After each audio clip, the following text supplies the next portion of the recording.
Hola, buenos días. Estamos una vez más en Hasen Café y hoy vamos a hablar de algo que todos vivimos, pero pocos entendemos, la relación entre nuestras emociones y el dinero.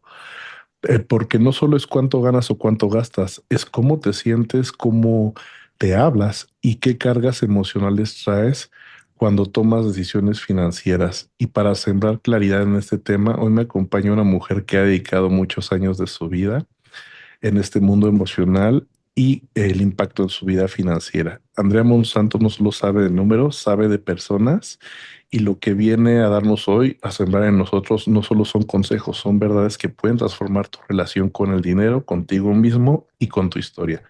Pues Andrea, bienvenida a Sembrando Semillas. Y me gustaría empezar preguntándote por qué este interés personal en este tema financiero y sobre todo desde una parte más profunda, no desde esa parte, pues llamémosle técnica o como un método de, bueno, trabajo y consigo dinero. Muchísimas gracias, Adolfo, primero que todo por tu invitación. Es un placer estar aquí contigo. Y es una muy buena pregunta. Yo fui criada por una mamá viuda. Mi padre falleció cuando yo tenía aproximadamente 3 añitos y medio. Y toda la vida vi a mi mamá luchar por dinero. Pasó muchas necesidades para poder proveer por mí y para darme pues todo lo que se necesita cuando uno tiene un hijo. Y pues estas privaciones hicieron que yo silenciosamente tuviera un propósito muy firme de nunca repetir la historia de mi mamá. Entonces me mudé para los Estados Unidos con mi mamá a los 12 años y era el país de las oportunidades. Entonces en ese momento dije, quiero aprovecharlas y quiero hacer todo lo posible para ser una mujer exitosa y para tener unas finanzas sólidas, no tener que pasar dificultades. Entonces ciertamente tomé buenas decisiones, muchas, y me gradué de la universidad con muy buenas notas, empecé a trabajar, tuve buenos trabajos y empecé a lo que parecía externamente alcanzar la prosperidad. Entonces llegó un momento en mi vida donde tenía muchas propiedades, tenía un trabajo prestigioso, tenía muy buenos ahorros y pues parecía que ya podía palomear esa meta de la prosperidad. Sin embargo, la realidad externa no decía toda la historia. Había una relación con el dinero que era invisible y que no era muy diferente a la relación que mi mamá había tenido con el dinero. Y me empecé a dar cuenta que mi mamá tenía deudas pequeñitas y yo tenía deudas millonarias. Mi mamá tenía que luchar por un estilo de vida muy humilde y yo tenía que luchar por un estilo de vida muy opulento. Y mi mamá sufría de estrés financiero todos los días de su vida y yo también. Entonces fue algo que me sacudió y me di cuenta de que había parte de mi relación con el dinero que yo no estaba entendiendo. Y empecé, me di a la tarea de escarbar, de descubrir, de investigar qué era lo que estaba pasando, que aunque la historia externa era diferente, la historia interna era la misma. Y de ahí surgió este interés por la psicología del dinero. Ok. Bueno, me gustaría seguir preguntando dentro de esto que nos comentaste. Hay algunas como cosas que quisiera profundizar. Una sería, ¿en qué trabajabas? ¿En qué hizo que tuvieras este éxito financiero primeramente?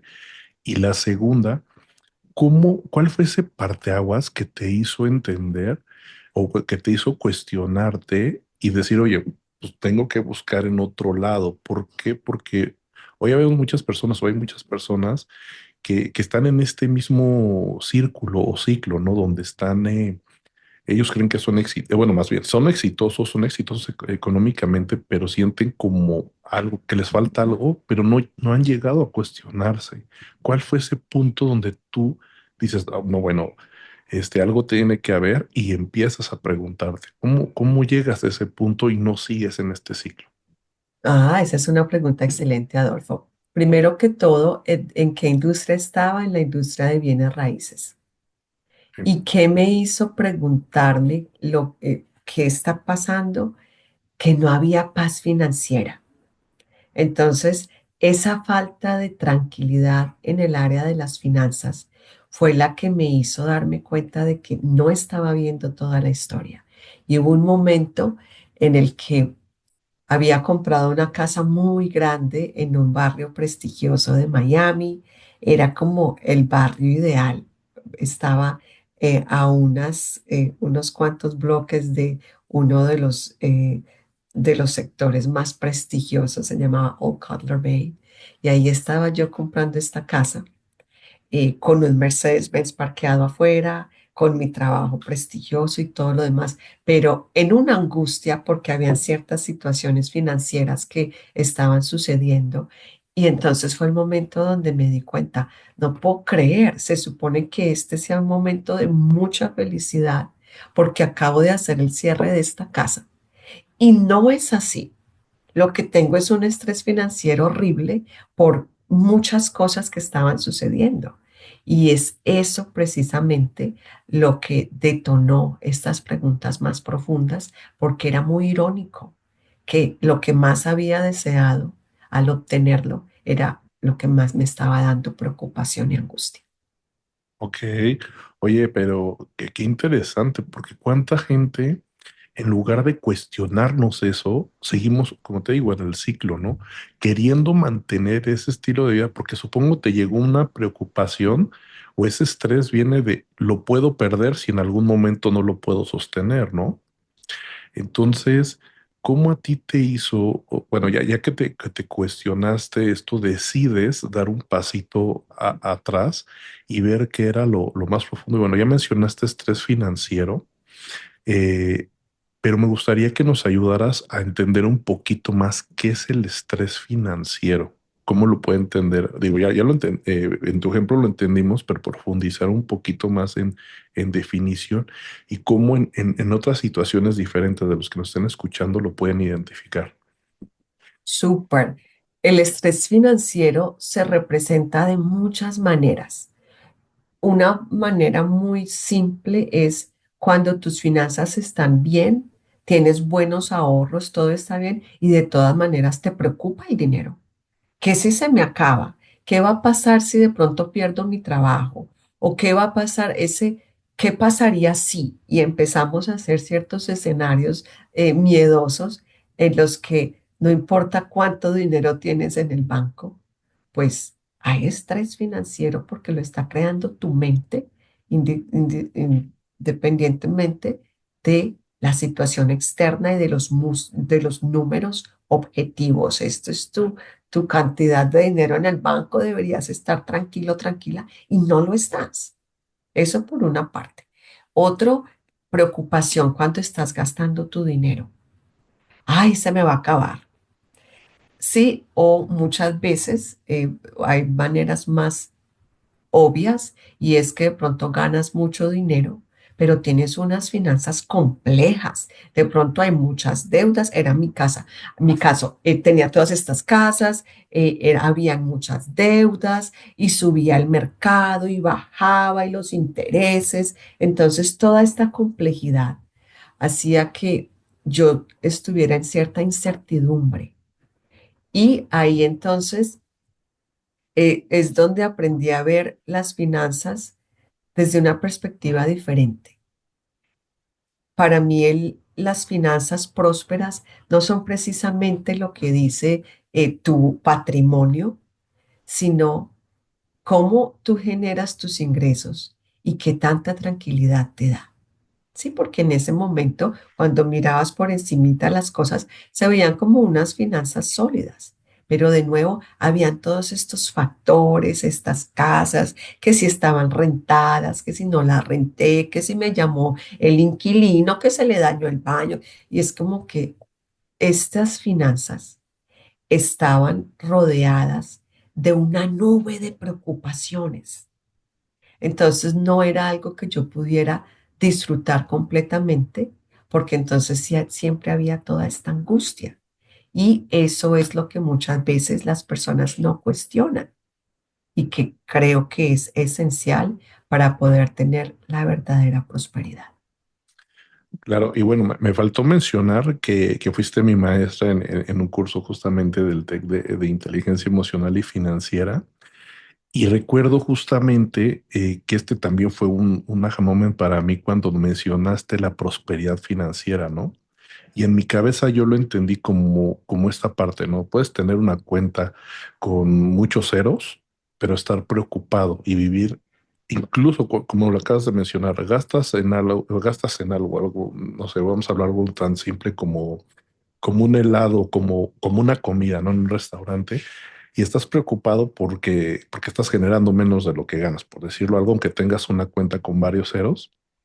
Eso justamente yo lo entendía como no estar en prosperidad financiera y no dependía del número de ceros de tu cuenta, ¿no? Y puede ser otra persona que tal vez tenga tres meses para vivir, ¿no? O sea, vaya con un ahorro para 3 meses, pero sigue generando y gasta menos y él está tranquilo porque tiene una vida donde él está generando mucho más y entonces eso lo entendí como prosperidad financiera, que a veces no dependía tanto de de la cantidad de dinero que tuvieras, sino de cómo pudieras hacer próspero lo que ya tienes el día de hoy. Entonces, me gustaría que nos ayudaras a profundizar eso para que los que nos escuchan puedan entender lo importante y poderoso que es buscar una prosperidad financiera.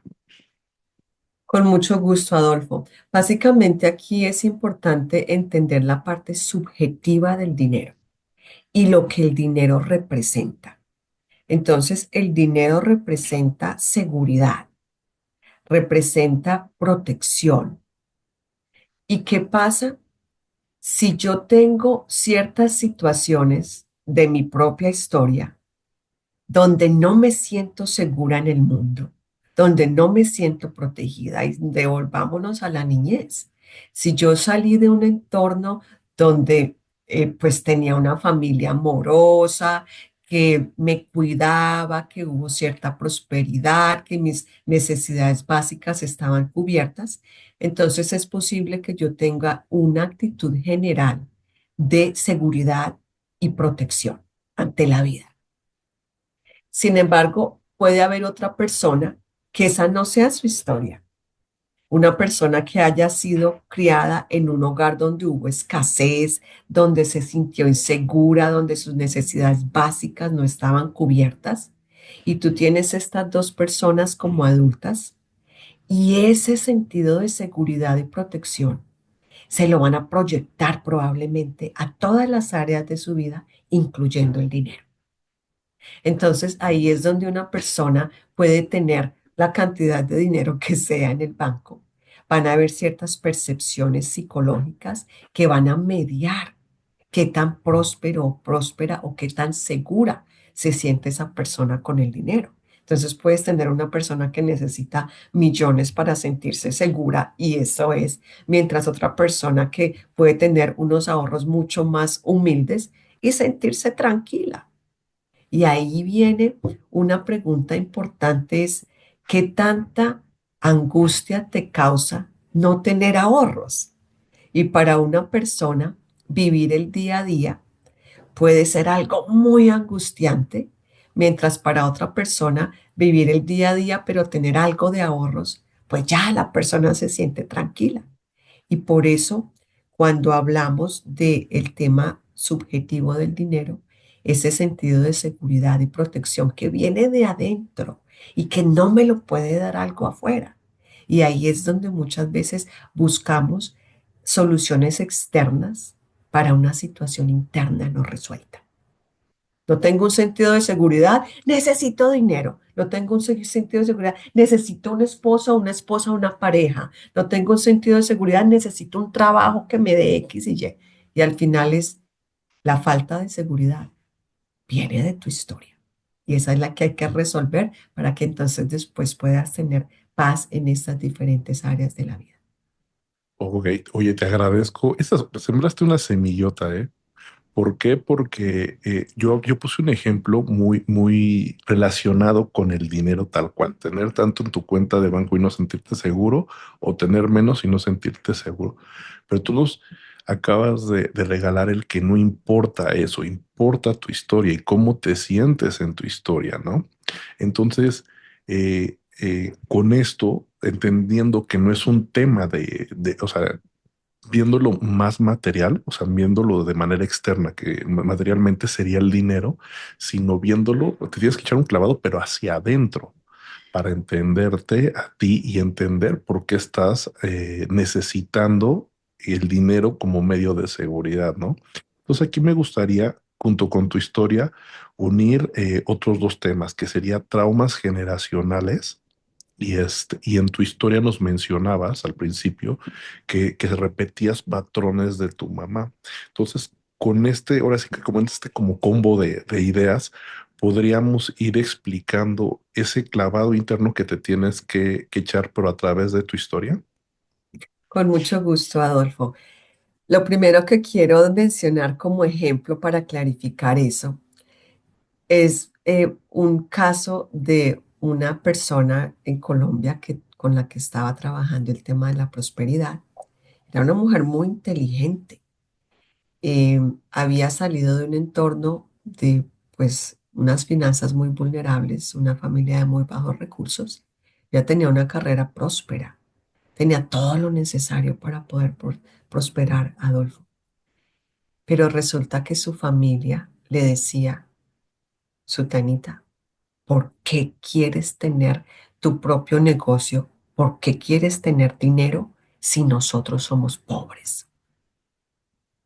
Entonces, imagínate la carga emocional de esta persona que quiere salir adelante y se da cuenta que ese salir adelante la haría estar excluida de su familia. ¿Por qué? Porque nosotros somos pobres.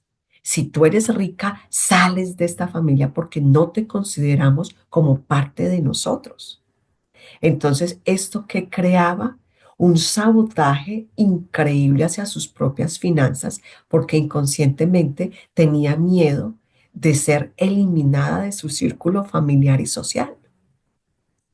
Entonces, voilà, ahí tienes un ejemplo muy tangible de qué tan poderosas pueden ser esos pensamientos y esas alianzas que tenemos con nuestras familias. En mi caso, Adolfo, esta situación transgeneracional, empecé a analizarla y me devolví hasta mi abuelita, momentos que marcaron la historia financiera de la mamá de mi mamá y que en un momento dado me pongo a darme cuenta de mis propios patrones y digo, ay, espérate, este patrón lo reconozco en mi mamá. Oh, espérate, este patrón lo reconozco en mi abuelita. Y probablemente hubiese podido decir lo reconozco en mi tatarabuela, pero nunca la conocí y así podemos irnos para atrás. Entonces, estos patrones los vamos adquiriendo desde que nacemos hasta los 7 años, no solamente los patrones financieros, sino todos estos mapas mentales que guían nuestra vida en todas las áreas.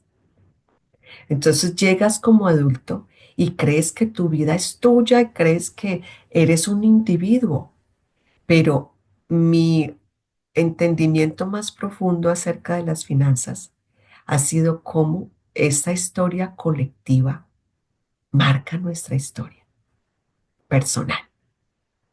Y cuando empiezas a darte cuenta de todo esto, empiezas a abrir la posibilidad, no que darte cuenta ya resuelva todo.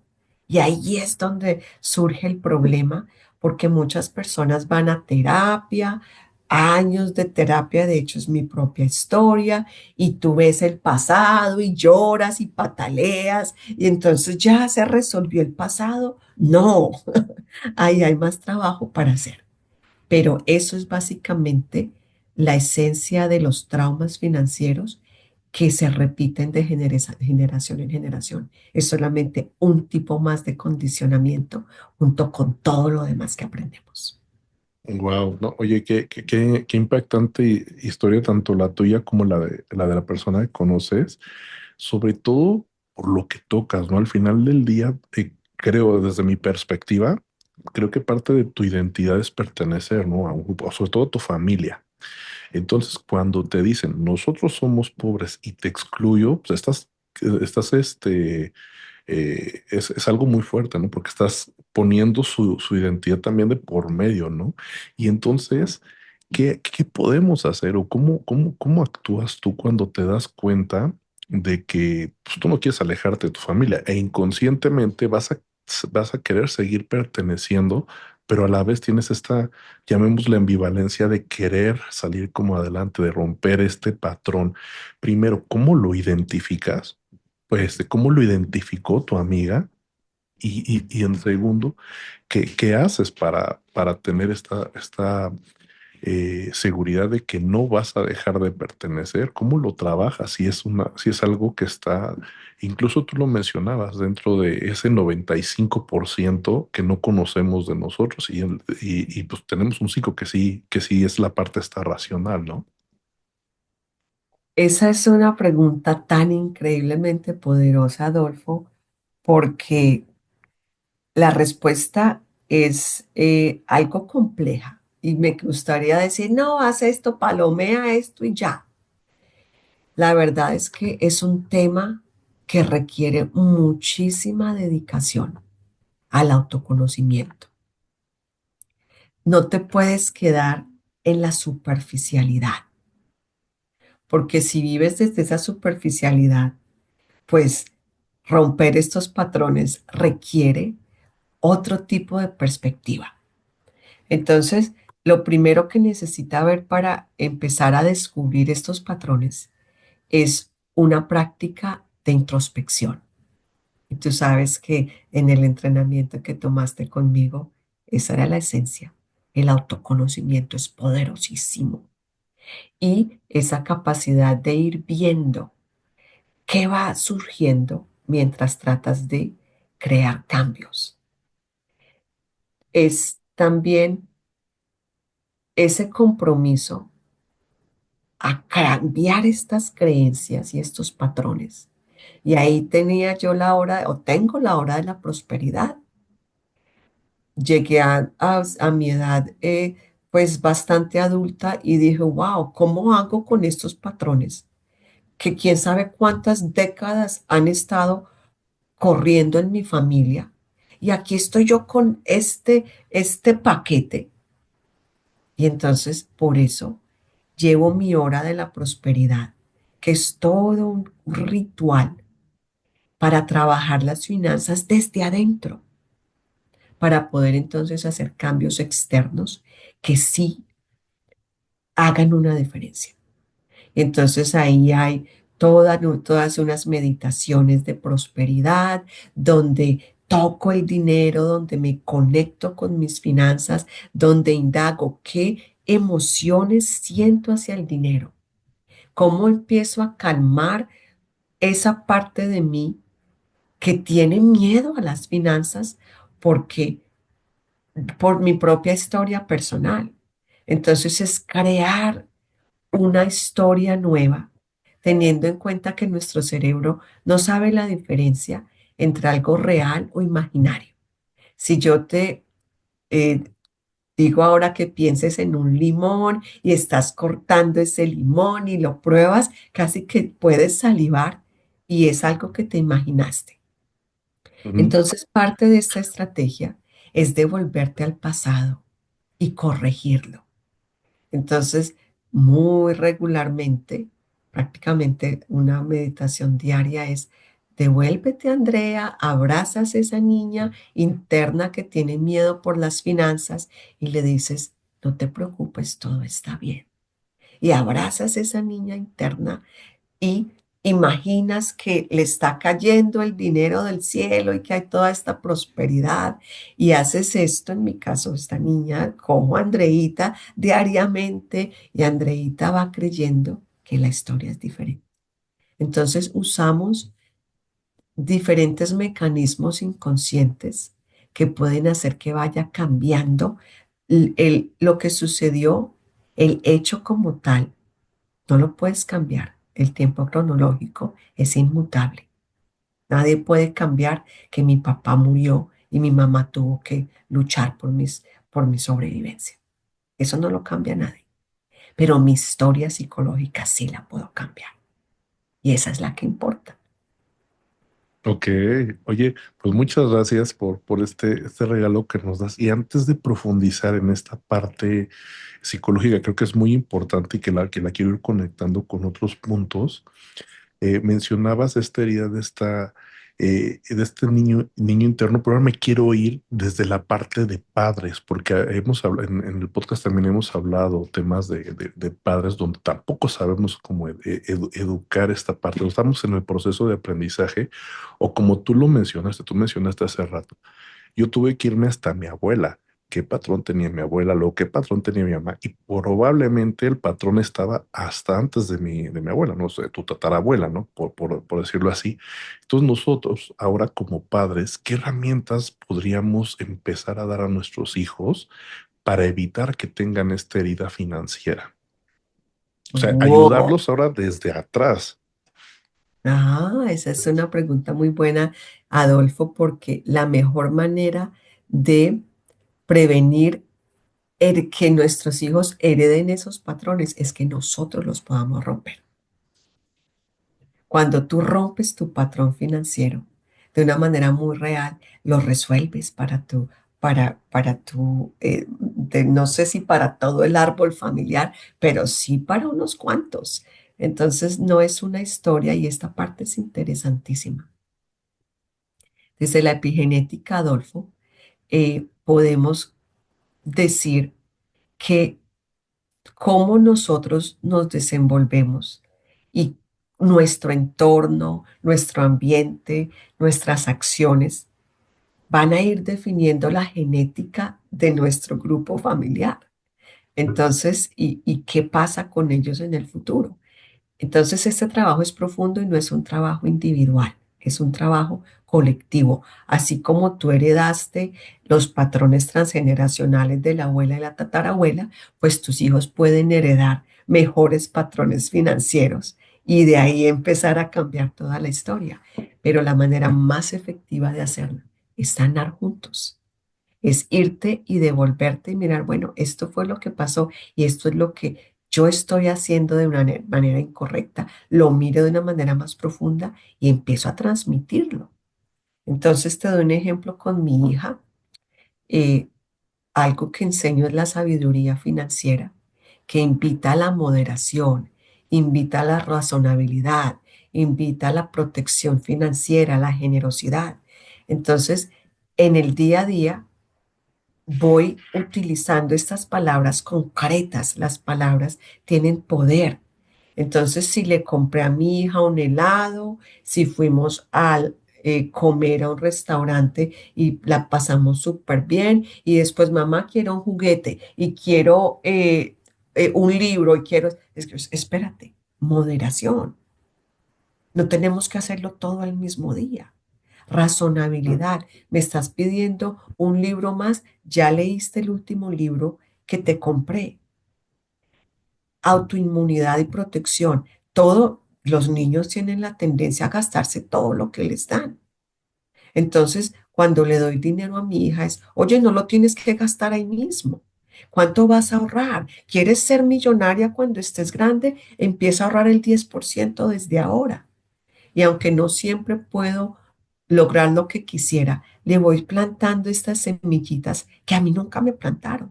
El dinero y el respeto hacia el dinero no era algo que a mí me enseñara. Tenía miedo y pavor hacia el dinero, pero como este respeto hacia el dinero no fue algo que a mí me enseñaron y creo que a la mayoría de nosotros no nos enseñaron eso.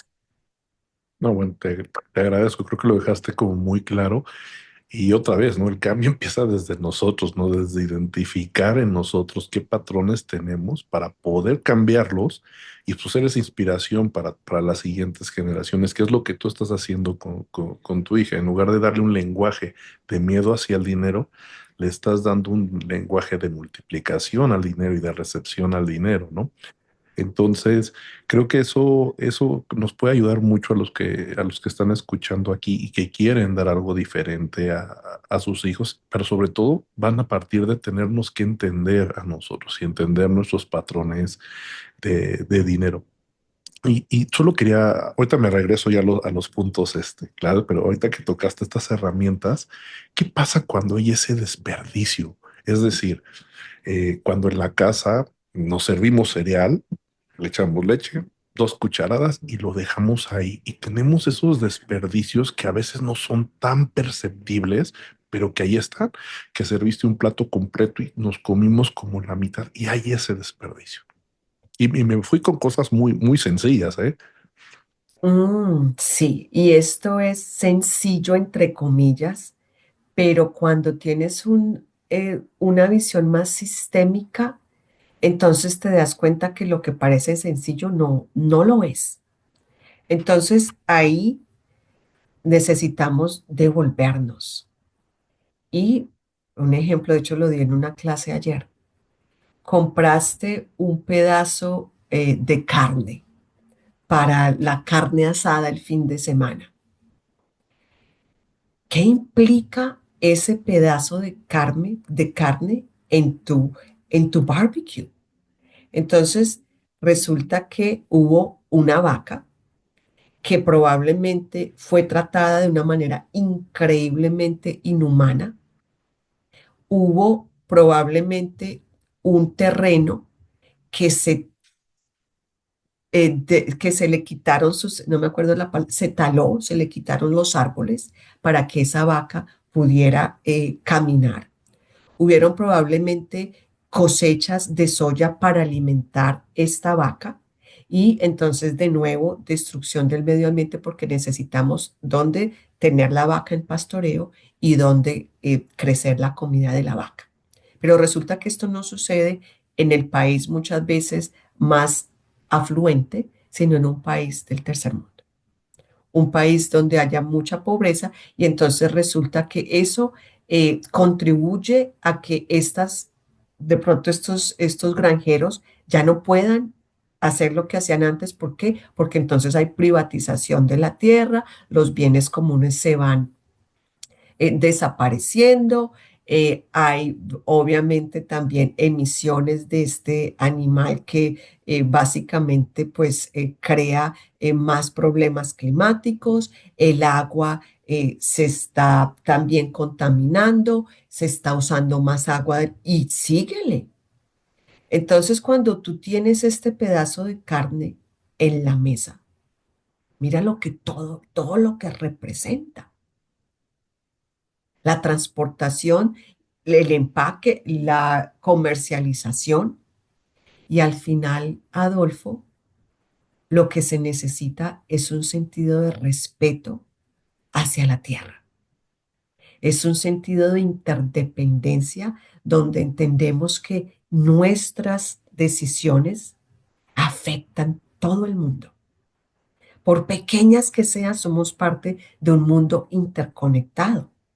Y cuando puedes ver esto desde esa perspectiva, entonces probablemente puedas primero tener mucha más gratitud hacia lo que tienes y muchísimo más respeto. Y eso sin mencionar los famosos niños que se están muriendo de hambre en el África. ¿Cierto? Que Ujú. es como lo que nos enseñan, es como, ay, ya estamos cansados de escuchar lo mismo, pero es una realidad que no podemos perder de vista, que hay millones de personas que no tienen un plato de comida y hay millones de personas que mueren de hambre. Entonces, esta mirada sistémica a estas situaciones que parecen insignificantes, pues de pronto nos ayudan a cambiar el comportamiento que debe venir, no desde, ay, es que lo que debo hacer. Y eso es lo que me dijo mi mamá o mi papá que tengo que hacer. Esa no es muchas veces la motivación que en realidad nos va a llevar a cambiar el comportamiento. Esa motivación viene desde más profundo cuando hay un desarrollo de valores, ¿sí? Un desarrollo de respeto hacia la tierra, un valores de interconexión, valores de la propia vida como tal. No, de hecho, qué bueno que lo precisas, porque justamente cuando viene del tengo, pues viene como parte, siempre le mencionamos aquí el ser, el hacer y el tener, ¿no? Entonces, desde el tengo viene como más externo. Y desde soy, que viene con la parte de los valores, porque los valores ya los traen, los que quieres representar desde el ya soy, pues viene toda esta parte. Pero fíjate qué profundo también es, porque yo al final del día la pregunta la hacía como con este gusanito de no está bien, ¿no? Entonces hoy nos explicas todo lo que trae atrás, ¿no? Que mayormente no lo alcanzamos a concientizar y que es demasiado lo que viene atrás, ¿no? Entonces, pues también te agradezco el que nos hayas precisado esta parte de esa parte, de todo lo que lleva el no tener un respeto por algo que podemos dejar y las implicaciones que no llegamos a concientizar al tener esto. Andrea, por ahí recuerdo que tú mencionaste la parte de generar dinero como, pues sí, como una parte no sé cómo, no sé cómo llamarla, pero que lleva como un método, como una mecánica, ¿no? Que es, bueno, me pongo a trabajar y voy a recibir como un pago. Pero tú mencionabas que si no trabajábamos, y ahí es donde entran las emociones y la parte del miedo, íbamos a seguir teniendo un problema de dinero porque por más que llegara no iba a multiplicarse. Podríamos profundizar en qué es esa parte que se tiene que analizar antes del método como tal de salir a trabajar y obtener un pago o crear una empresa. No estoy segura exactamente de qué parte era la que estabas hablando, porque hay tres cosas aquí, eh, o tres perspectivas en cuanto al trabajo, ¿sí? Hablábamos del trabajo en el que me sienta involucrada, involucrado. Y en ese trabajo hay cierto sentido de vocación, estoy haciendo algo y me gusta. Entonces hablábamos que solamente un porcentaje muy pequeño de personas hacen algo que en realidad les gusta. Otro porcentaje muy grande son de personas que están en renuncia silenciosa. Hacen un trabajo porque necesitan que les paguen. Y entonces, como necesito que me paguen, me quedo en ese trabajo, no me gusta, lo hago, pero apenas que pueda, me voy para otro trabajo. Y hablamos de la renuncia ruidosa, que es cuando me disgusta mucho mi trabajo y no lo disimulo. Entonces ahí voy contra los objetivos de la empresa o de la institución en la que estoy y ahí pues entro en conflictos constantes dentro de mi trabajo.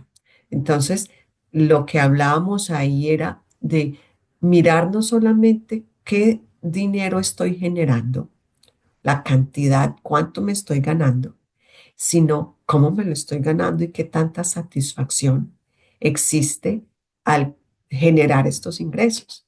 Y eso obviamente va a ser una diferencia muy grande en mi bienestar subjetivo.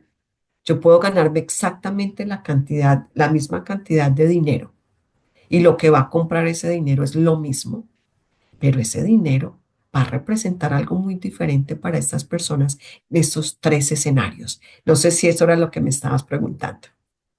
No era lo que estaba preguntando, pero digo, está igual de interesante porque justamente pues pasa mucho. ¿Cuántas personas a veces no estamos en un trabajo que tal vez no queremos o hay otras personas que disfrutan plenamente lo que hacen y otra vez volvemos al mismo punto? Es materialmente es el mismo dinero, pero tu bienestar, o sea, ya interno, la reacción es como diferente, ¿no? Entonces, antes de profundizar en esto, regreso a la pregunta.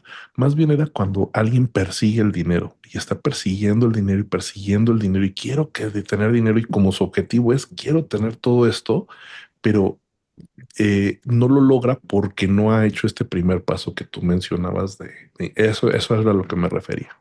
Ok, ok, muy bien. Es pues conectado con lo que hablábamos anteriormente, por lo menos en mi situación que generaba ingresos, pero tenía patrones financieros no resueltos. Entonces, ¿qué hacía con el dinero?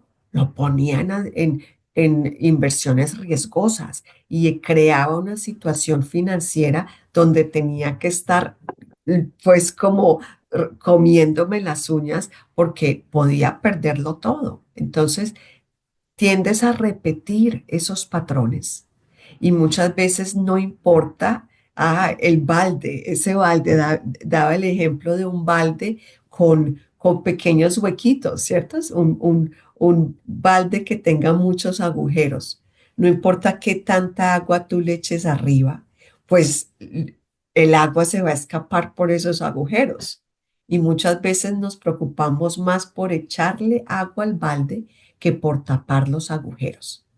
Entonces, si yo tengo un patrón de sobreconsumo donde yo me gasto más de lo que gano y estoy preocupada y necesito generar más ingresos, pero me gano $1,000 y me gasto 2,000, si me gano 100,000, me gasto 200,000.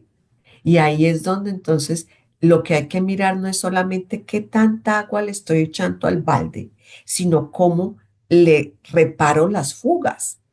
Y eso es equivalente a entender nuestros patrones financieros y resolverlos. Ok, aquí nada más tengo una duda para precisarle a la audiencia.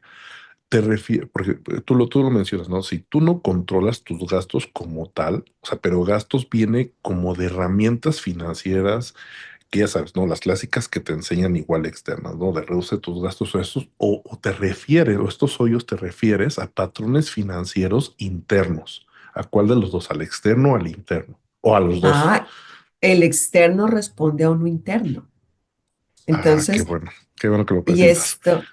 esto es esencial, Adolfo, y recuerdo en este momento a Robert Keegan, es un autor muy, muy importante que habla de la diferencia de retos que sean adaptativos y retos técnicos. Un reto técnico, tú lo arreglas fácil porque no es sino puedes hacerle la parte por de afuera y ya lo resolviste. Pero hay retos adaptativos. Entonces ahí es donde viene la situación de pensar que vas a arreglar tus finanzas y bueno, listo, voy a empezar un presupuesto y voy a empezar un ahorro y voy a empezar y haces todo esto en la parte externa, que sería la respuesta a un reto pues más técnico, pero no te funciona porque es un reto adaptativo. ¿Qué hay detrás de los patrones de sobreconsumo? ¿Qué hay detrás del patrón de la falta de ahorro? ¿Qué hay detrás de estos patrones? No los vas a resolver solamente cambiando algo externo. Entonces ahí te tienes que devolver a entender el reto externo y cuál es esa situación y ese patrón interno que está manteniendo ese comportamiento en su lugar. Oh, pues muchas gracias. Esta es otra semilla que nos regalas. Al final del día lo podemos explicar como manera técnica, digámoslo así, puede ser la pastillita que te quita el dolor de cabeza. Pero si no te vas a ver qué es lo que te está provocando el dolor de cabeza, pues nada más vas a tener una pastilla que te lo quita, pero nunca vas a entender el origen y el dolor va a seguir ahí, ¿no? Correcto. De hecho, quiero usar otro ejemplo que va, creo que a resonar con muchísimas personas y es perder peso. Muchas personas dicen, quiero perder peso y voy a empezar a hacer ejercicio y voy a empezar a comer bien y voy a empezar a hacer esto y lo otro y lo otro. ¿Y por qué muchas veces no les funciona? Porque no entienden los patrones internos que hay detrás de estos comportamientos que atacan su salud física. Y muchas veces lo que hay es falta de aceptación hacia el cuerpo, baja autoestima, falta de autocuidado desde ese amor propio. Entonces quieres hacer todas estas cosas, pero si tienes un patrón de autorrechazo, ese patrón va a sabotear tu progreso. Entonces, de pronto puedas sostener esta nueva dieta o este nuevo comportamiento por un tiempito, pero ahí viene el inconsciente que es muchísimo más poderoso que el consciente. Dice, ven para acá. Y el autorrechazo viene y te sabotea. Entonces, ese es un ejemplo de las soluciones ineficientes que utilizamos tratando de resolver retos adaptativos con técnicas que no funcionan. Ok, perfecto. Me gustaría que ligáramos esta parte de los retos adaptativos o de cómo empezar a solucionarlos o cómo darnos cuenta siquiera que tenemos que irnos por el camino de la solución adaptativa y no técnica con algo que también mencionaste. Mencionaste en este ejemplo en este ejemplo del peso, también el tema de la autoestima. Y tú mencionabas que un primer punto para tener unas finanzas sanas, más que perseguir el dinero en un tema externo, un tema técnico, llamémoslo así, viene con la relación contigo mismo y con tu autoestima. Entonces me gustaría ligar todo esto para que nos pudieras explicar, porque creo que se unen los tres. Total. Mira qué pasa. Nuestro cerebro necesita congruencia. Es de la manera que funcionamos. Si nuestro cerebro no tiene congruencia, entonces, ¿qué pasa? Eh, pues no podríamos vivir nuestra vida diaria. Para darte un ejemplo, si yo soy una persona saludable, entonces, ¿qué hago? Yo como bien, yo hago ejercicio, yo duermo bien, yo tomo agua y mi cerebro ya entonces va a tener programado que yo soy una persona saludable y va a llevar a cabo todos estos comportamientos de una manera automática, porque en mi cerebro está yo soy saludable y eso le da al cerebro esa congruencia. Entonces soy saludable, como bien, hago ejercicio, duermo bien, tomo agua, ya está listo. ¿Qué pasa cuando en mi cerebro hay un patrón de baja autoestima? Entonces, lo que hay ahí es un sentido de no valgo. Y si no valgo, tiene que haber congruencia entre lo que yo creo que yo soy y mi mundo externo. Entonces, ese yo no valgo no sería congruente con yo tengo algo que vale, como el dinero. Wow. Entonces, si yo no valgo y creo que yo no valgo, ahí va a haber también un sentido de autorrechazo. Y si tú tienes un patrón de autorrechazo, ¿qué pasa cuando las cosas te van súper bien? Te sientes orgulloso, orgullosa de ti mismo, de ti misma. Es como, wow, lo hice bien. Pero si ese patrón no es lo que tú tienes, entonces, ¿cómo vas a tener dinero si en tu mente es, yo no valgo? Pues no debo tener éxito porque eso me va a hacer sentir orgullosa de mí misma. Y si estoy orgullosa de mí misma, porque sí valgo, pero el patrón es no valgo. Entonces ahí vemos cómo vamos creando una realidad que sea congruente con nuestras creencias. Y de nuevo, entonces estoy aquí luchando por eh, tener estas finanzas prósperas, haciendo de pronto la parte externa, y lo digo con conocimiento de causa. Entonces aquí estás luchando por alcanzar y subir esa escalera de la prosperidad. Y que llega el inconsciente y dice, oye, no vales, ven para acá, para abajo.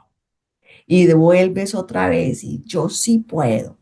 Y con todo este esfuerzo externo, vuelves a subir. Entonces, ¿cómo sabes que hay esos patrones no resueltos? Muchas veces son esos ciclos insostenibles de prosperidad. Pero otra vez, ¿cómo que esos ciclos?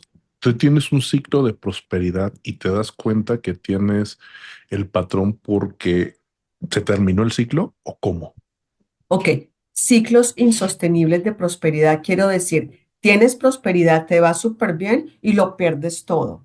Y Ok. entonces vuelves a luchar y vuelves a perderlo todo y vuelves. Entonces es la prosperidad que no la puedes sostener. Entonces es un ciclo insostenible de la prosperidad. Entonces tienes prosperidad, lo pierdes todo. Vuelves a tener prosperidad, lo vuelves a perder todo cuando en realidad lo que queremos es tener estabilidad, ¿cierto? Llegué a un estado de prosperidad y me pude quedar ahí. Y tocas algo súper poderoso porque recuerdo que en el curso, y es mi percepción, no quisiera yo opinar más de lo que yo percibí con los ejemplos que vimos ahí con los compañeros, algo que percibía, como tú lo dices, desde mi historia personal y que yo podía empatizar y que decía, ah, mira, se conecta con la historia de cada uno es que teníamos esos ciclos donde había prosperidad y luego caíamos. Pero eso, al final del día, yo lo percibía como que en algún momento nos causa el dinero al tener este ciclo, pues está padre, ¿no? Pero cuando caíamos nos causaba miedo, nos causaba dolor y era como algo que veía en común. Estábamos ahí otra vez para tratar de reconectar con el dinero desde el miedo y desde el dolor, pero causado por este ciclo de prosperidad que del cual tú estás, de este ciclo insostenible de prosperidad. ¿Me explico? Entonces, Claro. ¿qué papel juega esa parte del miedo y de haberse sentirse frustrado y fracasado con el dinero? O sea, conectarlo con esta parte. Sí, es básicamente volviendo al ejemplo del balde con sus diferentes agujeros. Los agujeros van a ser diferentes para cada quien según su historia. Entonces, muchas veces ese agujero es el miedo a las finanzas. Otro agujero puede ser la falta de respeto hacia los recursos. Otro agujero puede ser el autorrechazo. O sea, depende de cada quien y su historia. Y ahí es donde entonces se necesita esa introspección de cada quien. No, no hay un solo patrón. Los patrones son muchos y cada quien va a responder a sus propios patrones inconscientes. Oye, pero déjame profundizar en esta parte desde mi historia. Esa parte de un ciclo insostenible de prosperidad te puede traer, bueno, al menos en mi caso particular, te puede traer ese miedo y ese miedo de que fui próspero ahorita no. Y como tú dices, no vuelves a luchar, vuelves a ser próspero, pero cuando caes te da miedo y te duele. Entonces, en ese aspecto, también puedes rechazar el dinero porque dices, ya no quiero volver a pasar este miedo y este sufrimiento, que bueno, eso lo provoca uno, pero este dolor y este miedo, y entonces también rechazas el dinero. Entonces se vuelve otro ciclo. ¿Cómo sales de ese ciclo? Cuando un Ah, tema de prosperidad te lo causó al final del día cuando lo perdiste. ahí es donde te decía que es ese compromiso hacia tu trabajo interno, porque entonces está nuestro cerebro reptiliano, y quiero explicarlo brevemente. Somos como si tenemos dos cerebros en uno. Un cerebro reptiliano que responde más al miedo, sobrevivencia, huir, luchar, congelarnos. Y en momentos de fracaso se activa esta respuesta de sobrevivencia y estamos actuando desde esta parte menos evolucionada de nuestro cerebro. ¿Sí? Entonces entramos, o estas respuestas oye, quítate tú para ponerme yo y tengo miedo de si voy a poder tener comida, bebida, techo. ¿Y qué es lo que necesitamos? Ah, bueno, ahí viene la otra parte de nuestro cerebro, que es este cerebro nuevo. Y ahí es donde están escondidas facultades superiores, Adolfo, que pueden transformar nuestra vida en todos los sentidos. No se trata solamente de la parte financiera, se trata de empezar a calmar esa parte instintiva de nosotros y nosotras, que es la que lleva al estrés financiero, al estrés laboral y a todo, a la angustia, a la ansiedad, y responde básicamente al. Entonces, puede sonar algo romántico, pero te prometo que te lo voy a explicar, Mm. porque dirás, bueno, y Andrea, ¿dónde nos salió ahora con el amor? Resulta que un ejemplo sencillo es un niño se levanta en la mitad de la noche y está asustado y está gritando, mamá. ¿Qué hace la mamá? ¿Qué hace el papá? Coge el niño, lo apapacha, le dice, mi amor, todo está bien, no te preocupes, mamá está contigo. Y ese niño o niña al ratito se va a calmar. ¿Por qué? Porque el amor expulsa el miedo. Ahora, ¿qué pasa cuando somos grandes? No está mamá y papá para apapacharnos. ¿A quién le toca? A A nosotros nosotros. mismos. ¿Y qué pasa ahí? Pues resulta que estos sentimientos de amor, de amabilidad, de compasión, hace que la actividad de la amígdala, que es la parte que nos hace reaccionar con miedo, la actividad de la amígdala se va reduciendo y se van activando otras estructuras del cerebro como la corteza cingulada anterior. Y entonces, ¿qué pasa? Se me va yendo el miedo. ¿Cuál es nuestro trabajo para poder enfrentar el miedo, independiente de si es estrés financiero, si es ansiedad, si es estrés laboral? La respuesta es la misma. Te vas y te calmas. Usar es como si tienes ese niño o niña asustada dentro de ti mismo y traes a mamá y papá para que lo calme. Ese es nuestro trabajo. Y desde un sistema nervioso más calmado, entonces ahí sí puedes empezar a vencer ese miedo, que el que sea, para poder empezar desde más empoderamiento y desde más calma y tranquilidad. No, y de hecho, eso es lo que te iba a preguntar, ¿no? O sea, ¿qué pasa cuando tú tienes un estrés financiero y, pues obviamente este cerebro reptiliano que busca esa supervivencia es el que está ahí moviendo las aguas, pero tú necesitas pues, realmente solucionar, ¿no? Que ya nos mencionas que viene este otro cerebro y que viene desde esta calma, pero esta calma se da a través de que de una meditación, se da a través de cómo calmas a este cerebro reptiliano para tú poder pues accionar, no desde el cerebro reptiliano. Ahí hay varias cosas, pero definitivamente la práctica más importante son prácticas contemplativas o de mindfulness. Unas prácticas, pero no son, y esto es importante, Adolfo. Muchas veces las personas piensan en la meditación y es como que solamente una cosa, ay, voy a ir a meditar. La meditación es como cuando vas al gimnasio. Tú vas al gimnasio y puedes trabajar diferentes partes de tu cuerpo, puedes trabajar los brazos, las piernas, el abdomen. Lo mismo con estas prácticas, hay diferentes prácticas para diferentes cosas. Y cuando estamos hablando del tema del miedo, entonces llevamos a cabo prácticas contemplativas relacionadas con el amor. ¿Sí? Prácticas contemplativas tan sencillas como imaginar que abrazas a tu niño o niña interna y descansas en un sentido de amor hacia esa niña, niño, porque muchas veces cuando tú tienes miedo por lo que sea, ni siquiera es el yo del presente, muchas veces es un yo del pasado, es una versión de ti misma, de ti mismo que está ahí y que se activa con los detonantes de tu vida diaria. Entonces, muchas veces lo que necesitamos es ver esa parte inocente de nosotros, nosotras, que necesita amor, que necesita consuelo, que necesita compañía. Y eso requiere tiempo.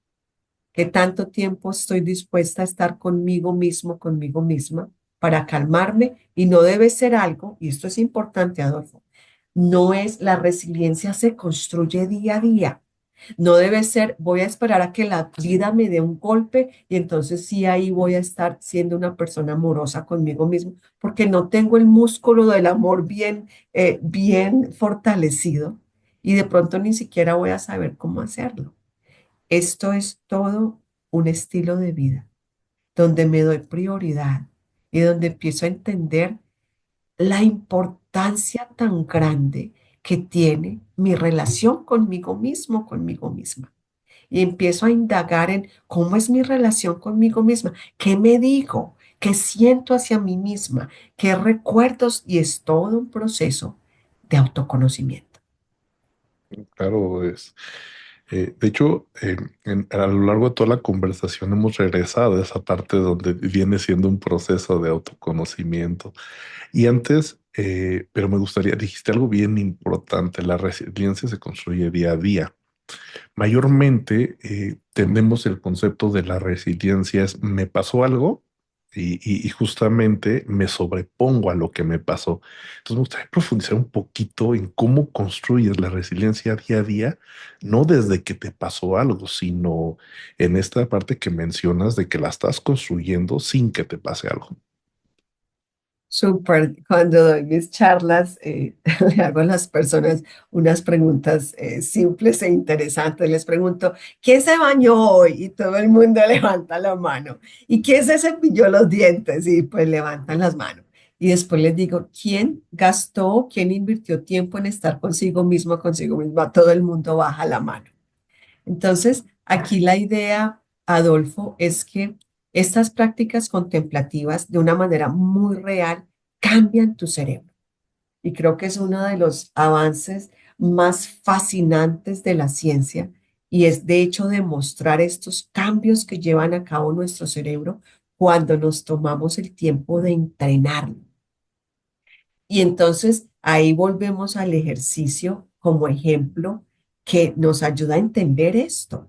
Si tus músculos están algo suaves y empiezas a levantar pesa todos los días, pues se va a fortalecer ese músculo y va a haber un cambio físico. Lo mismo sucede cuando yo tomo mi proceso personal muy en serio y todos los días practico este mindfulness o atención plena guiado hacia el amor, hacia la amabilidad. Y lo hago hoy, y lo hago mañana, y lo hago pasado mañana. Y entonces todos estos cambios de estas estructuras internas que te hablaba empiezan a suceder.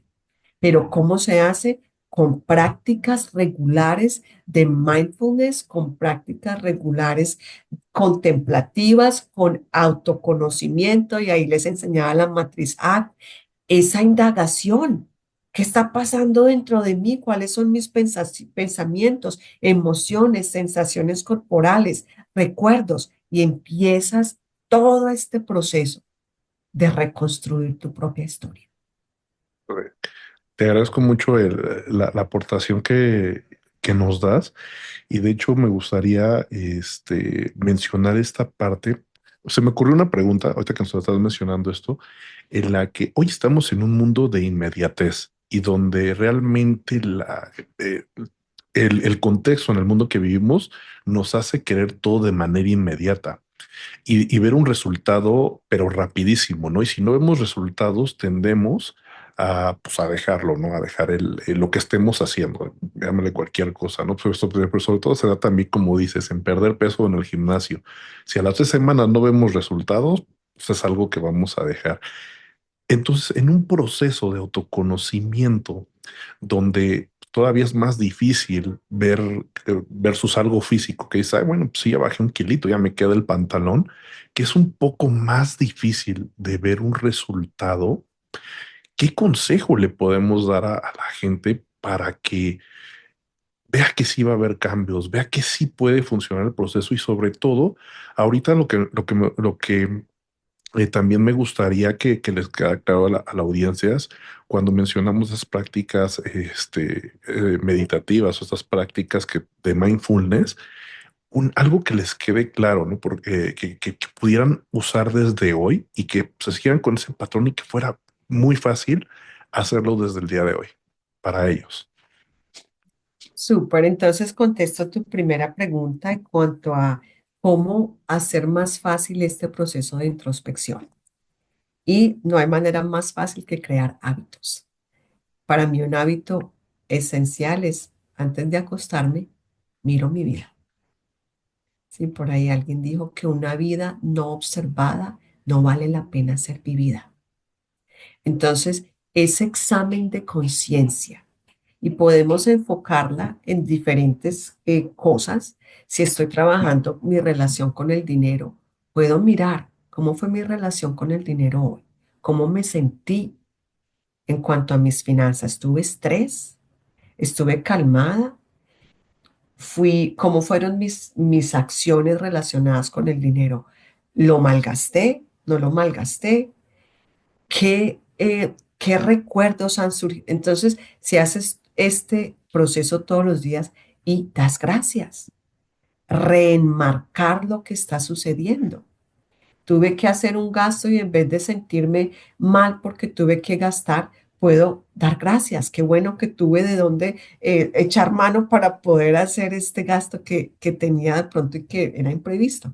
Entonces, ese hábito de introspección diaria Y esos minutitos que nos podemos dar día a día para mirarnos a nosotros, nosotras mismas. No hay nada más poderoso que la autoobservación y esa capacidad de dar un pasito atrás y observarnos. Perfecto. Y de hecho, quisiera mencionar que dentro de toda la conversación ya mencionamos tres herramientas que tú has externado, como la gratitud, como el silencio interno y como la realineación espiritual. Pero ya los has mencionado en toda la conversación, como lo hemos mencionado. Pero me gustaría retomarlas. ¿Por qué? Porque voy a poner un ejemplo, ¿no? Y un día leí un libro, El Club de las 5 de la mañana, donde te decía que tenías que incluso tuvieras tú como masajes, ¿no? Y entonces, pues tú empiezas a tomar dos, tres estrategias que te dice el libro, pero yo no le veía como mucho sentido al tema como del masaje, de manera personal. Y en una sesión de terapia donde yo seguía enojado por ciertos temas y yo decía, oye, pero hago ejercicio y hoy, ok, lo regulo. Hago más ejercicio, le pego a un costal de box y lo regulo, pero aún así sigue. Entonces me explicaron esta parte de que el masaje, un masaje duro, te ayuda a terminar de sacar todo esto que el ejercicio físico no puede como sacar, ¿no?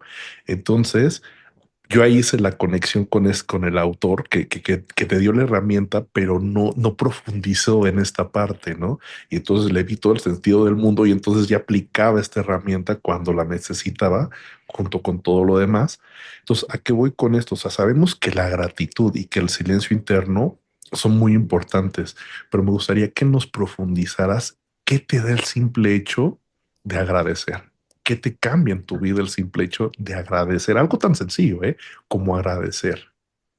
Wow, es una pregunta que hay muchas, muchas bases desde donde contestarla. Primero que todo, nosotros los seres humanos tenemos un sesgo de negatividad que ayudó a nuestros ancestros a sobrevivir. Si estaban distraídos con la belleza del paisaje, si estaban distraídos con las flores, pues corrían peligro porque estaban en un ambiente pues que podía haber un depredador que se los comiera, que los atacara. Y por lo tanto tuvieron que desarrollar este sesgo de mirar qué estaba mal, qué está mal, está todo bien, está todo. Y entonces eso hacía que pudieran sobrevivir.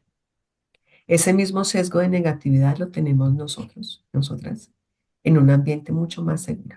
Ya no tenemos que preocuparnos por el tigre, ni la culebra, ni nada de esto, pero continuamos teniendo ese sesgo de negatividad que disminuye nuestro bienestar. Entonces, ¿qué hace la gratitud? La gratitud empieza a cambiar ese sesgo de negatividad para que en vez de yo mirar qué está mal, empiece a mirar qué está bien. Y esto se une con algo increíblemente importante, Adolfo, y es que donde tú pones tu atención, eso crece. Si yo pongo mi atención en los problemas se me van a multiplicar. Y si yo pongo mi atención en las soluciones y en lo que sí está bien, eso se me va a multiplicar. Entonces, ¿por qué la gratitud? Porque nos ayuda a dirigir nuestra atención a lo que queremos que se multiplique. Ok, Primero. Segundo, la gratitud nos ayuda con la adaptación hedónica. ¿Qué es la adaptación hedónica? Que nos acostumbramos a las cosas. Quieres un carro y lo quieres y quieres X carro de tal año, es que, "Bueno, y lo tengo que tener". Compras el carro, te metes al carro y te sientes como que pues ya realizado, wow, lo conseguí. ¿Qué pasa después de unos meses o un par de años? Ese carro no te da la misma satisfacción. ¿Por qué? Por esta adaptación hedónica. Cuando tenemos un sentido de gratitud, esa adaptación hedónica empieza a disminuir. Entonces puedes disfrutar más tiempo de lo que sea que consigas, ¿sí? Y por otra parte, la gratitud nos puede dar resiliencia. Hablamos de la resiliencia. ¿Qué pasa en una caída cuando tenemos esos momentos difíciles? Entonces llega el miedo y muchas veces las emociones vienen como en conjuntitos. Tengo miedo, Y después me da frustración y después me siento harto rechazada porque tuve frustración y porque tuve miedo. Y entonces te vas metiendo en un ciclo o en, pues como esta espiral descendente donde te vas hundiendo más en tu mundo interno. Lo que hace la gratitud es te ayuda a tener más ecuanimidad, de modo que esas caídas no te lleven tan profundo. Porque si tú puedes pasar por un momento difícil y pensar de qué estoy agradecida, qué puedo sacar de aquí que es algo bueno, cuál es mi aprendizaje de esta situación. Te invito a que lo pongas a la prueba de la experiencia. Cuando tengas una situación difícil, piensa en el aprendizaje y da gracias por esa situación. A ver si no puedes rebotar y tener mucha más resiliencia, mucho más rápido. Ok. Pues muchísimas gracias porque esta parte es una parte muy práctica y que todos podemos hacer y sobre todo lo podemos controlar. O sea, no podemos controlar la cosa exterior que tal vez nos esté causando este estrés, ya sea financiero o de cualquier tipo, pero el agradecer, lo último que mencionaba, esta parte de agradecer qué te está enseñando, eso sí lo podemos, eso sí está totalmente en nuestra cancha. Una de las preguntas que te quería hacer era la parte donde tenemos este sesgo negativo, esta negatividad ya viene de generaciones y no sé, o sea, lo has vivido toda tu vida, ¿no? Por ejemplo, yo tengo 39 años, ¿no? Lo has vivido 39 años y y tú dices, bueno, pues es que ¿cómo voy a hacer ese cambio? Y creo que ahorita con lo que nos acabas de decir, con esta gratitud que nos ayuda a darle la vuelta a este sesgo de negatividad, es una primera herramienta como para darle la vuelta a este sesgo. Y me voy a referir específicamente en el tema de dinero.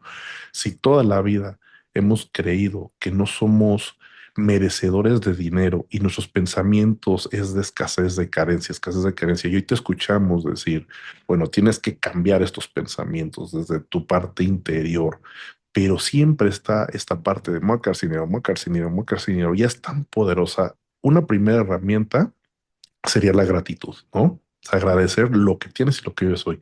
¿Y cuál sería para ya seguirte de hilo y empezar a dar este cambio ya realmente verdadero de de sobre todo estos pensamientos negativos que son fuertes? O sea, no quisiera usar otra palabra, pero sí son fuertes y persistentes y que requieren un esfuerzo interno para empezar a darles esta vuelta. Bueno, Adolfo, solamente quiero sugerir una perspectiva un poquito diferente. Sí, El primer paso no sugiero que sea tanto la gratitud, sino lo que hablamos anteriormente. ¿Qué prácticas empiezo a implementar de modo que pueda aumentar mi sentido de seguridad y protección en la vida? Y eso ok, viene de esas prácticas en la mañana donde día a día yo voy cambiando mi cerebro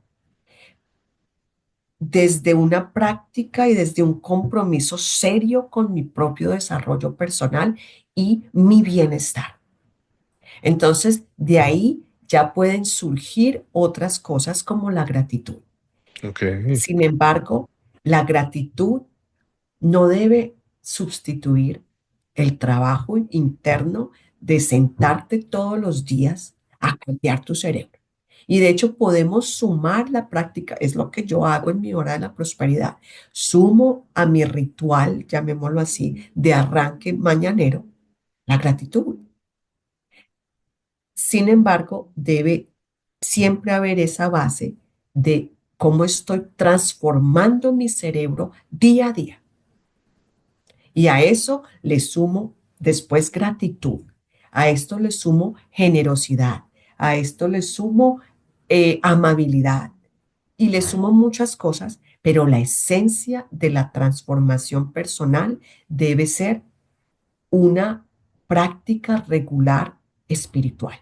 Cuando digo espiritual no estoy hablando de religión, estoy hablando de estar conmigo mismo, conmigo misma y calmarme, aprender a amarme, aprender esas prácticas contemplativas que son las que van a crear la estructura donde todo esto va a poder tomar fuerza. Estas semillas, ¿sí? tengo este amor propio y la semilla de la gratitud va a germinar, la de la amabilidad, la de la generosidad, pero surge de una práctica espiritual regular. Ok. Y me gustaría antes que se me vaya la idea. Entonces, cuando tú empiezas a practicar todo este desarrollo, lo que vas a adquirir es, porque era una pregunta que te hacía hace rato, de vas a mejorar tu autoestima. Y al mejorar tu autoestima, te vas a sentir merecedor. Y al sentirte merecedor, te vas a sentir merecedor de dinero. Y entonces puedes hasta evitar estos ciclos que mencionábamos de prosperidad y que luego caen, sino ya lo puedes ser un poco más sostenible o lo puedes transformar incluso ya a ser completamente sostenible. ¿Es correcto? Sí, correcto. Es todo un proceso interno, Adolfo, en el que vas cambiando y es un cambio sistémico. Cambiaste una cosita aquí, cambias la otra y así se va hilando toda una transformación paso a paso.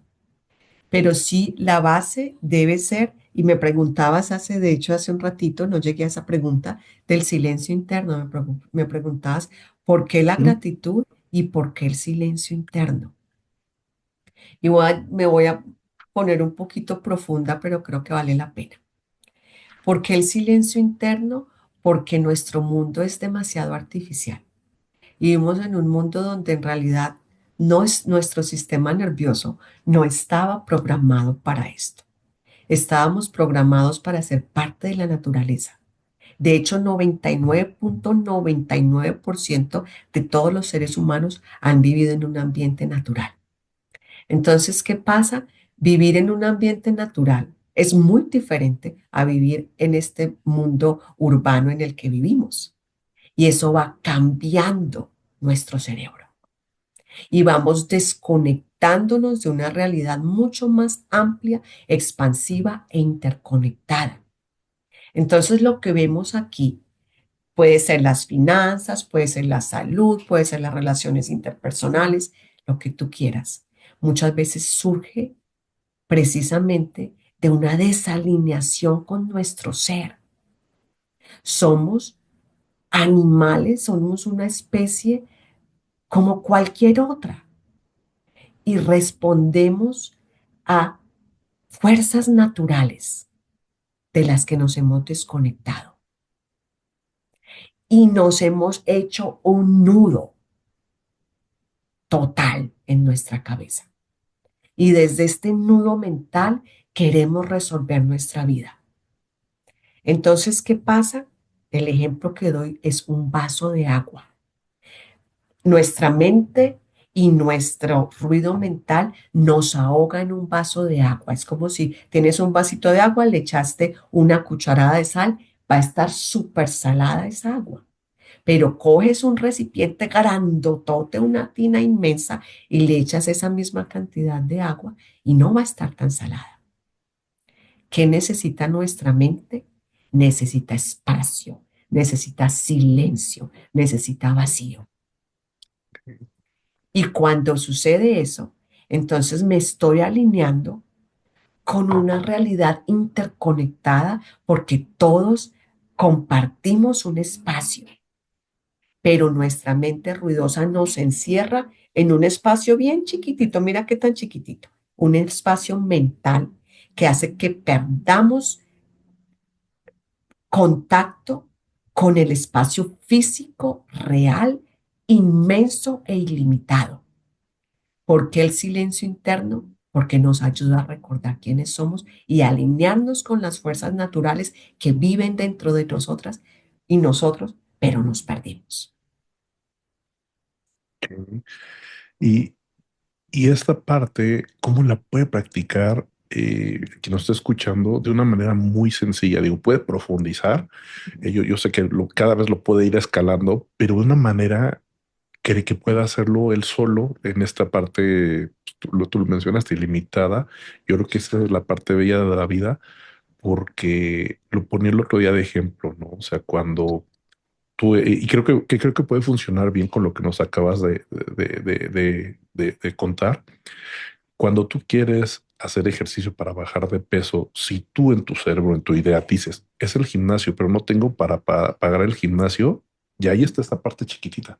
Tú ya te cerraste nada más al gimnasio, pero si tú te abres más a esta parte infinita, pues puedes ir a un parque. Y ahí hay incluso como barras le llaman y puedes hacer ejercicio ahí, puedes correr.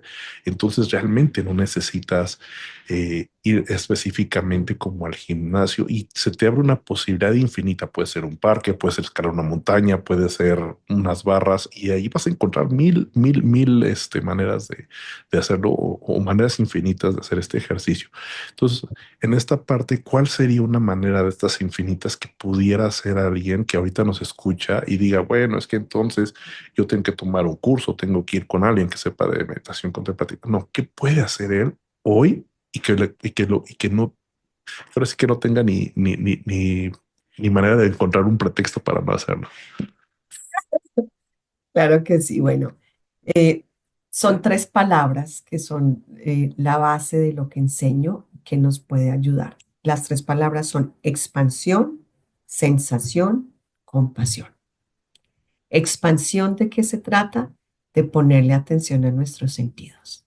Entonces, lo podemos hacer, de hecho, si quieres, en este mismo momento. Podemos escuchar el silencio que hay entre mis palabras.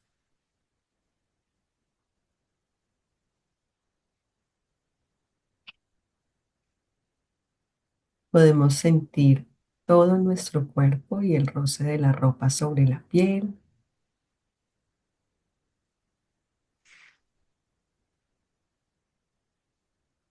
Podemos ver el vacío que surge al cerrar los ojos.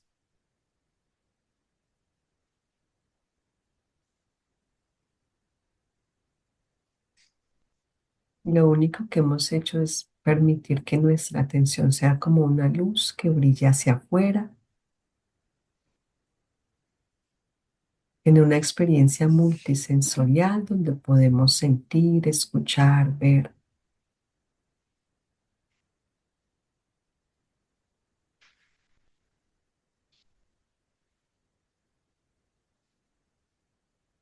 Y ahora abrimos una ventana de percepción para sentir nuestro cuerpo y ponerle muchísima atención no solamente a los estímulos externos, sino también a nuestro cuerpo.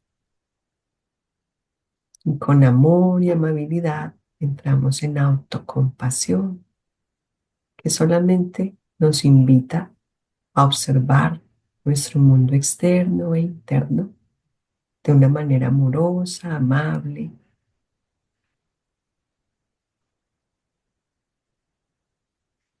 y nos vamos a autoobservar como observaríamos a alguien que amamos profundamente.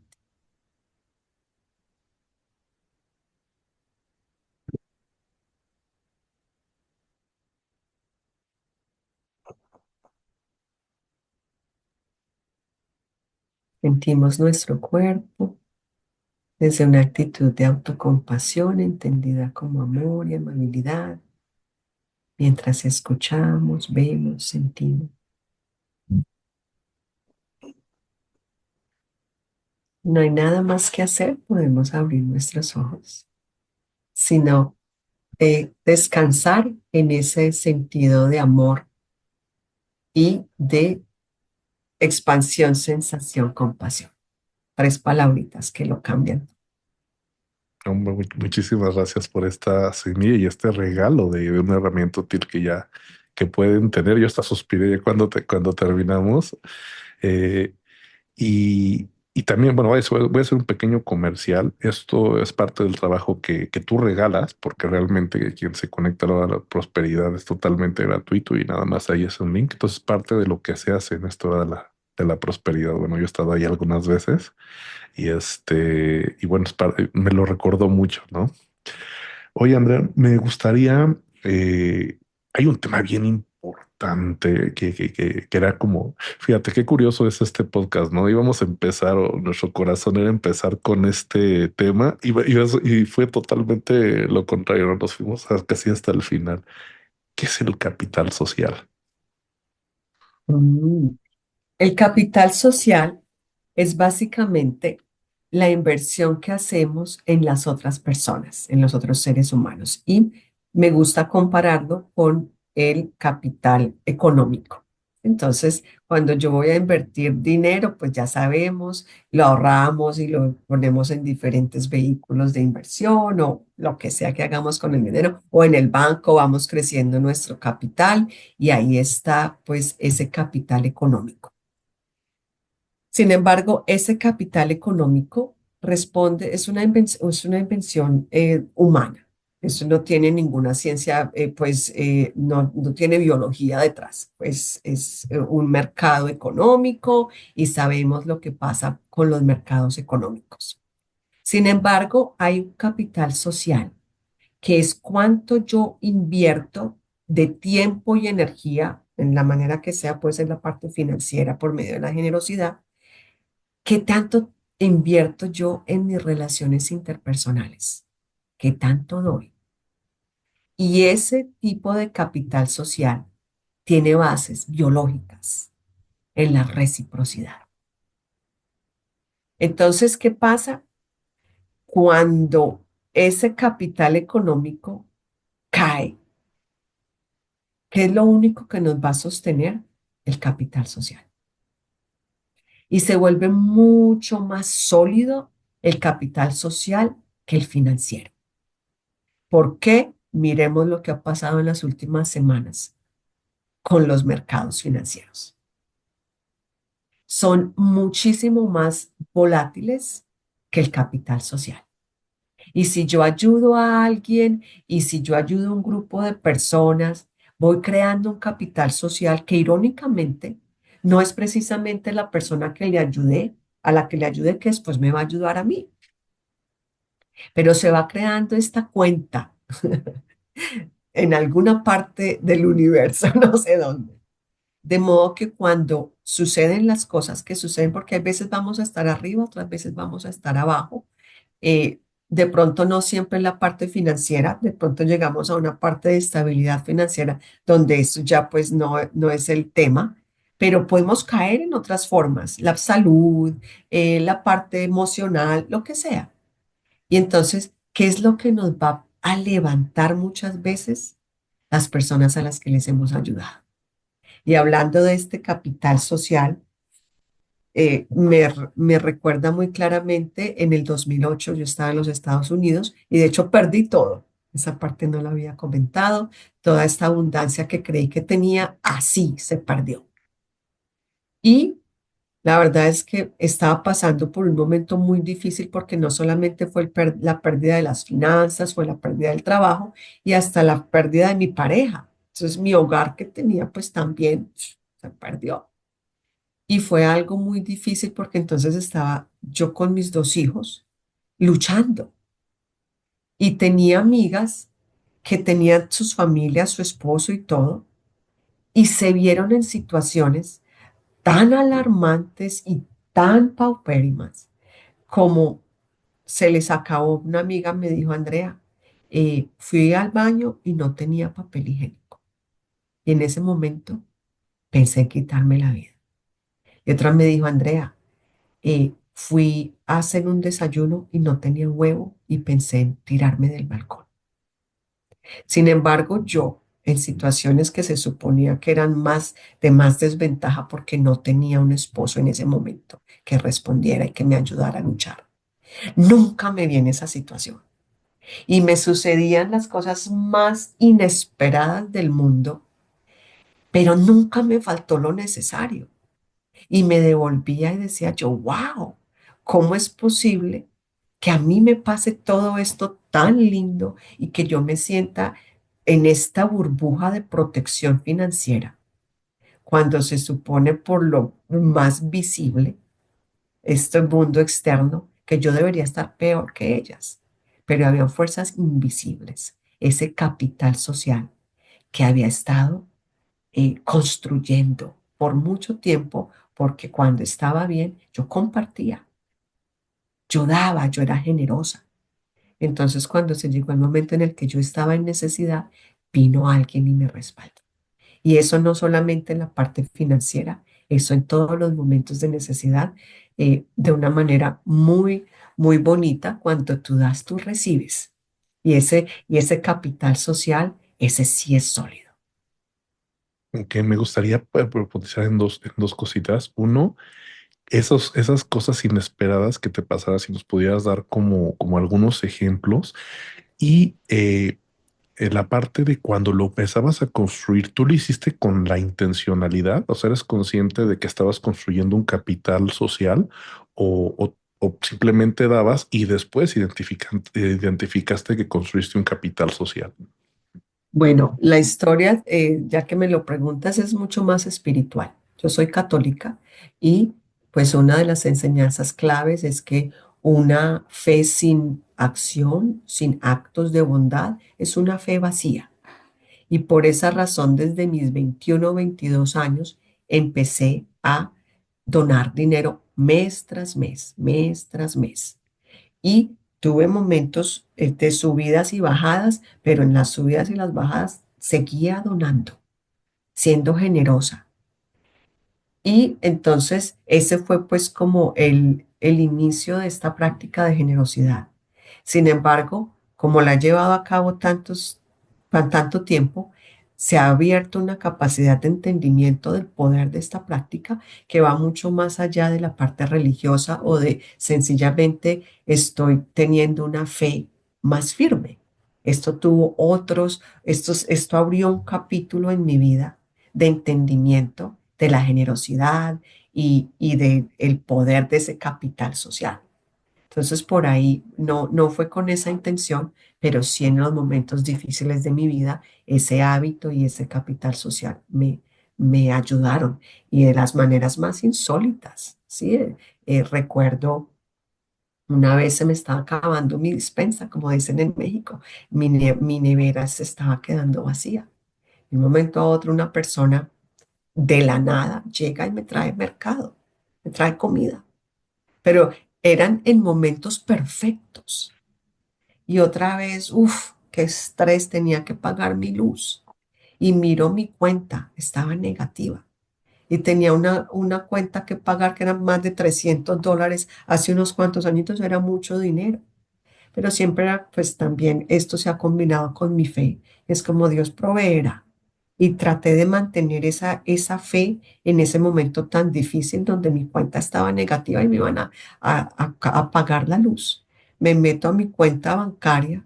Resulta que con mi ex teníamos pues la cuenta combinada. En los Estados Unidos le abren a uno muchas veces automáticamente una cuenta de ahorros. Y entonces yo abría mi cuenta de cheques y había una cuenta de ahorros, pero no le ponía mucha atención.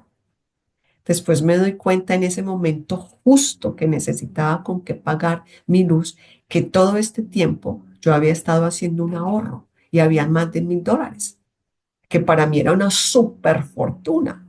Pude pagar la luz y que me quedó dinero para de sobra y era muchas veces, uf, se me está acabando el dinero para X cosa, tarjeta de crédito.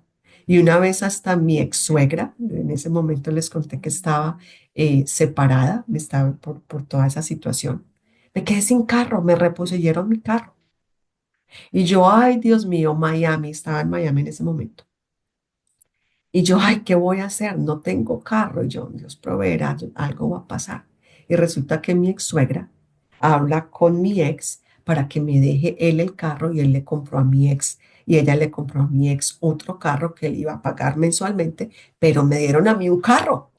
Wow. Y es como que no fue algo chiquito. O sea, y así siempre había, y de esa manera lo explico, la generosidad crea una burbuja de protección. De modo que en esos momentos difíciles es muchísimo más probable que alguien venga y te dé la mano.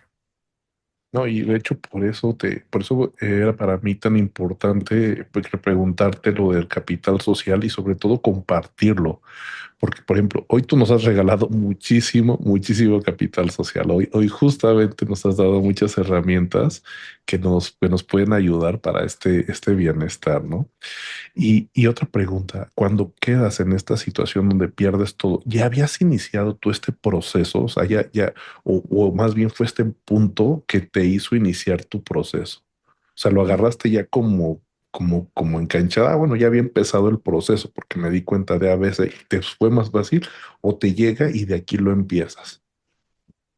Me ayudó a profundizarlo. Lo Ah, llevaba ok. de pronto de una manera un poquitito más superficial, pero esta situación que te digo me metió en un roto y tal vez algunos de las personas que estén escuchando este podcast puedan sentirse que están en un roto sin salida. Yo me sentí así en algún momento de mi vida cuando todo se me cayó. Es como, ¿será que algún día voy a salir de donde estoy? Y entonces ahí fue que empezó aún más ardua esa búsqueda de la relación con el dinero. Y de ahí surgió, de hecho, el programa que hoy enseño. No fue en un contexto de abundancia y prosperidad, fue de hecho irónico porque yo me preguntaba cuando estaba escribiendo este programa, ¿será que estoy siendo una hipócrita? Porque yo estoy escribiendo de prosperidad si estoy en un roto. Y entonces era ese autosabotaje. Y me dije, no estoy siendo hipócrita porque lo que estoy enseñando lo estoy aplicando a mi vida. Si lo enseño y no lo aplico, entonces sí soy una hipócrita. Y aquí estoy unos años después enseñando este programa a unas audiencias muy grandes y con una historia completamente nueva y con una nueva relación con el dinero, con mí misma, con los demás. Entonces me devuelvo y digo, sí, sí tenía derecho a enseñarlo. Ahora tengo la prueba de que sí funciona con mi propia historia y con la historia de muchísimas personas que han aprendido a mejorar su relación con el dinero por medio de lo que enseño. No, y bueno, tanto es así que está este podcast, ¿no? Yo tomé este programa y dije, no, tiene que compartir esto, es oro puro. El programa, cuéntanos un poquito más del programa y cuándo inicia tu próximo programa, pero yo lo menciono que es oro puro porque yo sabía que en un podcast podríamos ayudar a la gente y bueno, el programa pues profundizas muchísimo más y ayuda mil veces más, ¿no? Pero si nos pudieras contar un poquito del programa y cuándo inicia el próximo, porque es muy constante. Eso es lo sorprendente, ¿no? Que tienes el programa muy constante. Sí, con mucho gusto. Entonces, este programa, Adolfo, como hemos estado hablando aquí todo este tiempo, se trata de bienestar financiero, más no es un programa de finanzas regular, donde te enseñan a balancear tus cuentas y el presupuesto. Aunque tocamos estas partes, pues es mínimo. Este programa se trata de profundizar y entender la relación con el dinero. ¿Y qué hacemos? Usamos diferentes circuitos cerebrales, ¿sí? Entonces está el circuito de la motivación. Para poder salir del roto, si estás en el roto, o si para poder mejorar tus finanzas, necesita haber motivación. Entonces, ese circuito cerebral lo utilizamos. Después llega el circuito de la conciencia. Todo lo que hemos estado hablando de ese darme cuenta, ese estar presente, ese saber qué está sucediendo. Eso también implica el desarrollo de este circuito cerebral que puede fortalecerse para entonces aumentar nuestro autoconocimiento. Después llega este circuito cerebral de toma de decisiones conscientes. Al final hay todo un trabajo interno que necesita ser combinado con un trabajo externo. ¿Qué vas a hacer? ¿Qué decisión voy a tomar? ¿Qué acción concreta voy a llevar a cabo? Entonces, esta toma de decisiones conscientes y este circuito también lo trabajamos. Y por último, esta parte, este cerebro más social, la parte de la generosidad, que también la trabajamos. Entonces, desde otra perspectiva, trabajamos el ser, el hacer, el tener y el trascender. Es un programa de 7 pasos, tiene una duración de 10 semanas y cada clase semanal es de 2 horas la parte conceptual y 1 hora la parte práctica. Entonces, sí, obviamente, pues el contexto y la metodología semanal es excelente porque todo lo que yo he aprendido, ustedes probablemente han aprendido hoy, pues se tomaría cierto tiempo en implementarlo. Y cuando aprendes un poquitito hoy y lo aplicas, después aprendes otro poquitito, lo aplicas, pues es mucho más efectivo que si aprendes todo a la vez. Es la naturaleza de nuestro cerebro, especialmente cuando estamos hablando de cambios en el comportamiento. Entonces, esa es la invitación, es el programa de inteligencia emocional y financiera que imparto por medio del Tecnológico de Monterrey. No, y de hecho yo creo que en la descripción vamos a dejar ahí links e información para que quien quiera pues pueda tener esta parte desde el link, ¿no?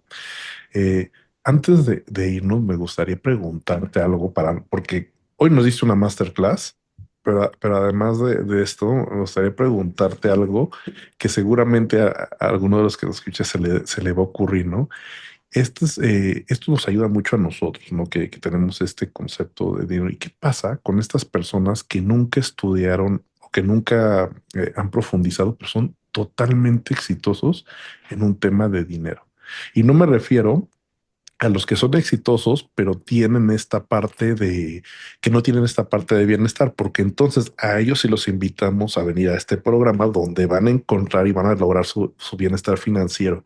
Me refiero a la gente exitosa y que aún así y que tiene realmente bienestar financiero y que lo hace de manera como natural, ¿no? Que no ha tenido que venir a cuestionarse.